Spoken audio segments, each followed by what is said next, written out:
সংগ্রামী তাওহীদি জনতা, এই পর্যায়ে বক্তব্য নিয়ে আসছেন হাসনাবাদ ইউনিয়ন হেফাজতের দায়িত্বশীল হাফেজ মাওলানা শামসুল আলম সাহেব।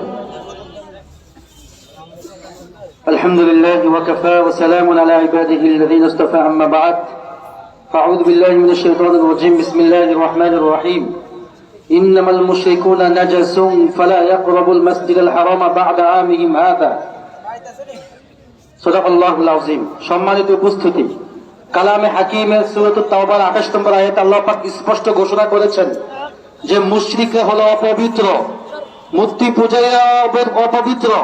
ইসকন হলো মূর্তি পূজারী হিন্দুদের একটা উগ্র সংগঠন। এরা অপবিত্র, এরা পৃথিবীর মধ্যে অপবিত্রতা ছড়ায়। এরা পুরো পৃথিবীর মধ্যে, সব বিশ্বের মধ্যে প্রায় শতাধিক রাষ্ট্রে এদের সংগঠন রয়েছে। তোর মধ্যে প্রায় অনেকগুলো দেশে এরা নিষিদ্ধ সংগঠন হিসেবে কালো তালিকাভুক্ত হয়েছে। এরা আমাদের দেশে তাদের সন্ত্রাসী কার্যক্রম চালাতে পারবে না।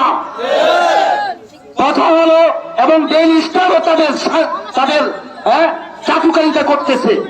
আজকে ভারতের দালালি করতেছে এ প্রথম আলো এবং ডেইলি স্টার, তাদেরকে সমর্থন করতেছে। আমরা কখনো এই সমর্থন মাথা পেতে নেব না।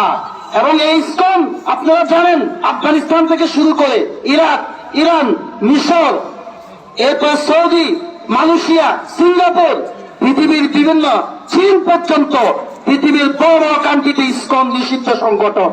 তাদের সন্ত্রাসী কার্যক্রম প্রমাণিত হয়েছে।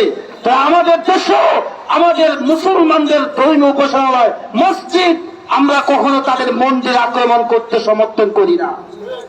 আমরা তাদের মন্দির পাহারা দিয়েছি, আমরা বন্ধে তাদের ঘরে ঘরে গিয়ে আহারের ব্যবস্থা করেছি, কিন্তু তারা আমাদের মসজিদে আক্রমণ করেছে।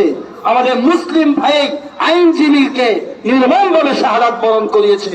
এই সন্ত্রাসী সংগঠনের জায়গা আমাদের বাংলার বুকে হবে না, ইনশাআল্লাহ। নাসরুম মিনাল্লাহি ওয়া ফাতহুন করিব।